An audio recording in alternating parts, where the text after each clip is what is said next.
अस्सलाम वालेकुम वीवर्स, उम्मीद करती हूँ आप सब लोग ठीक होंगे। आज हम जिस टॉपिक पे बात करेंगे उस टॉपिक का नाम है foot drop. Foot drop basically होता क्या है, क्या क्या इसकी काजेज़ हैं, क्या क्या साइन सिम्टम है, क्या क्या ट्रीटमेंट है। तो आज हम इस टॉपिक के अंदर कवर करेंगे। What is a foot drop? Foot drop is also called the drop foot. Happen when you can't raise the front part of your foot due to the weakness or paralysis of the muscle that lift it. It is a symptom of several possible underlying condition, can be temporary or long term.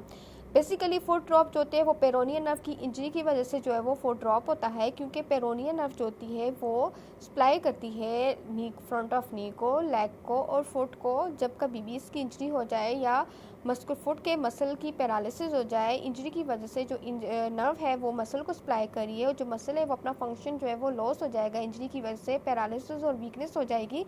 तो जिस वजह से क्या होगा, foot drop होगा और foot drop की वजह से बंदा जो है वो ड्रैगिंग वॉक करेगा। पाँव का ड्रैग का मतलब होता है पाँव को घसीट के चलाएगा, क्योंकि उस मसल में इतना दम नहीं है कि वो अपना नॉर्मल फंक्शन कर सके नर्व इंजरी की वजह से।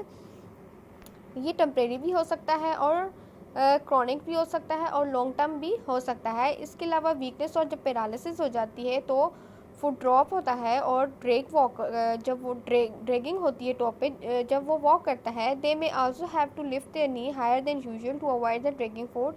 तो वो क्या करता है कि अपने लिफ्ट करता है नी को हायर देन यूजुअल, वो अवॉइड, ताकि जो टॉप पे जो ड्रैगिंग हो रही है तो वो उसको अवॉइड करने के लिए कि वो अपनी नी को थोड़ा सा क्या करता है, हायर करता है। इसके अलावा वॉकिंग की वजह से भी ज़्यादा चांसेस हो सकते हैं कि वो गिर सके और ट्रिपिंग हो सके। फुट ड्रॉप बेसिकली इफेक्ट करता है वन ऑफ योर फीट। एक फीट को यूनिलेटर भी हो सकता है और बायलेटर भी हो सकता है।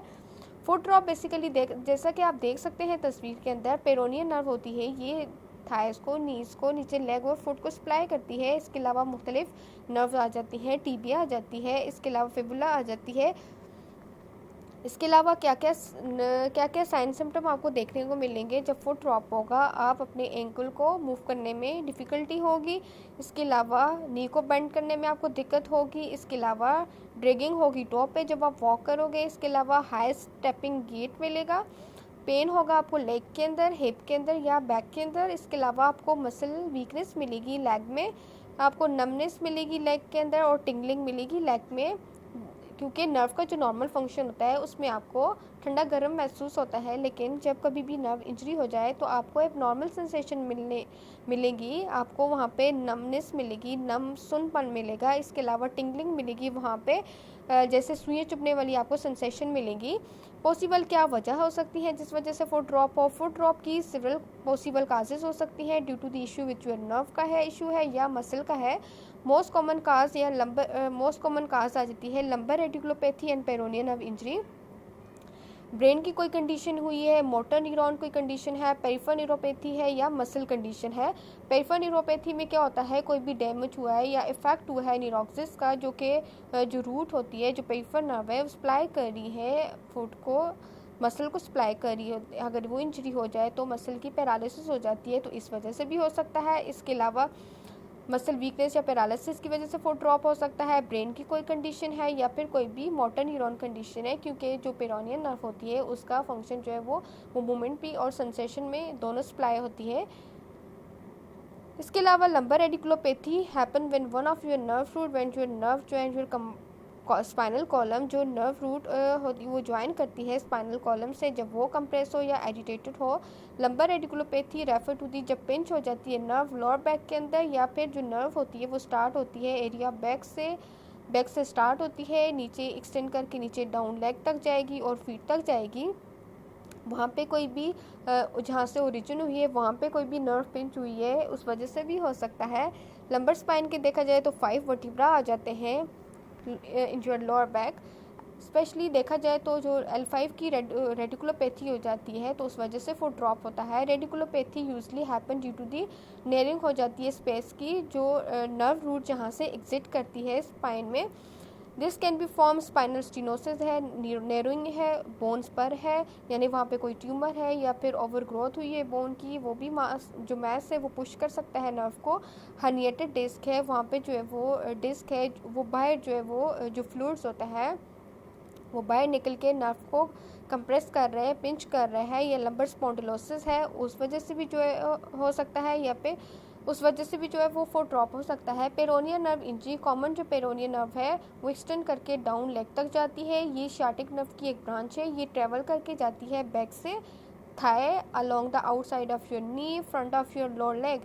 इसकी मूवमेंट, इसकी जो सप्लाई होती है वो मूवमेंट्स में भी होता है और सेंसेशन भी होती है लोअर लेग, फीट और टोस की। मुख्तलिफ चीज़ें हैं जो कि डैमेज कर सकती हैं कॉमन पेरोनियल नर्व को और फुट ड्रॉप काज कर सकते हैं। Peroneal nerve injury develop because of traumatic injury. Peroneal nerve injury develop होती है क्योंकि जब ट्रॉमेटिक इंजरी हुई हो नी, लेग और एंकल की। इसके अलावा आप फुट ड्रॉप को कैसे कैसे डायग्नोस करेंगे कि इसको फुट ड्रॉप है। फिज़िकली एग्जामिन करेंगे कि मसल का फंक्शन देखेंगे परफॉर्म करके, नॉर्मल मसल का फंक्शन है या नहीं फुट का, लोअर लेग का। मसल एट्रोफी तो नहीं है फुट और लेग के अंदर। मसल एट्रोफी कहते हैं वेस्टिंग हो जाती है मसल की, थिनिंग या लॉस हो जाते हैं मसल टिश्यू। इसके अलावा difficulty lifting your foot and toe, यानी आपको टोस या फुट को लिफ्ट करने में कोई डिफ़िकल्टी तो नहीं होती। इसके अलावा इमेजिंग आ जाता है, उसके अंदर एक्सरे आ जाता है, अल्ट्रासाउंड आ जाता है, एमआरआई आ जाती है, जिसमें आप देख सकते हो कंप्रेशन या डैमेज तो नहीं है लेग, स्पाइन और ब्रेन। इसके अलावा कुछ सर्टेन ब्लड टेस्ट आ जाते हैं जिसमें ब्लड शुगर टेस्ट आ जाता है जो कि चेक करते हैं डायबिटीज़ को, रिलेटेड न्यूरोपैथी तो नहीं है। नर्व कंडक्शन टेस्ट आ जाता है जो कि एग्जामिन करता है कि नर्व कैसे फंक्शन कर रही है, कितना फंक्शन है, कितनी नर्व डैमेज हुई है। इलेक्ट्रोमायोग्राफी जो कि मेजर करती है electrical activity in your leg muscle. इसके अलावा ये हम इलेक्ट्रोमायोग्राफी यूज़ कर सकते हैं या इसके थ्रू एग्जामिन कर सकते हैं कि कितनी इलेक्ट्रिकल एक्टिविटी है लेग के मसल की। इसके अलावा देख सकते हैं आप तस्वीर के अंदर ये नॉर्मल फुट है और ये ड्रॉप फुट है। ट्रीटमेंट क्या आ जाता है फुट ड्रॉप का। फुट ड्रॉप का जो ट्रीटमेंट होता है वो डिपेंड करता है किस वजह से हुआ है। बाजू का कुछ केसेस के अंदर जो ट्रीटिंग जो काज होती है कि फुट को कैसे फिक्स करना है, काज देखेंगे कि किस वजह से जो फुट ड्रॉप हुआ है। इसके अलावा अगर काज कोई क्रॉनिक कंडीशन है लाइक मल्टीपल स्क्लेरोसिस है या ALS या फुट ड्रॉप में भी परमानेंट है, तो हम काज देखें कि जिस वजह से फुट ड्रॉप हुआ है हम काज को जो है वो प्रिवेंट करेंगे।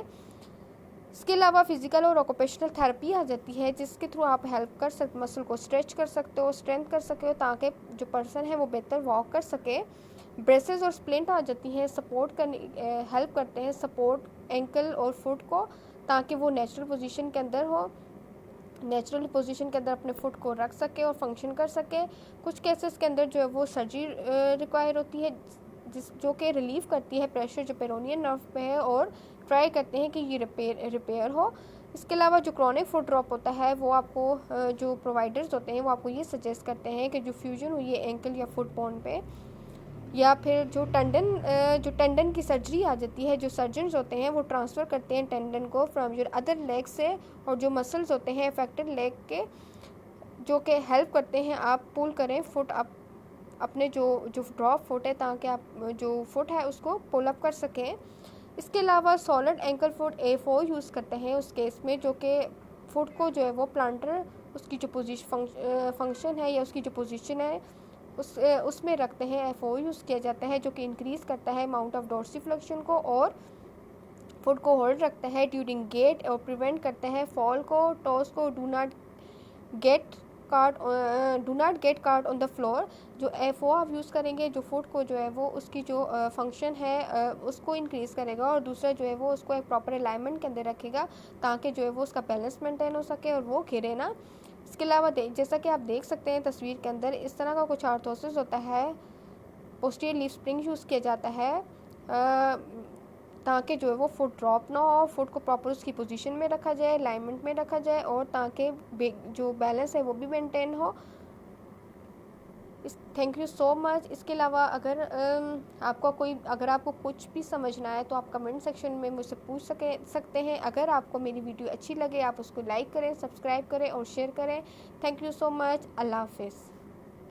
Subscribe to my channel.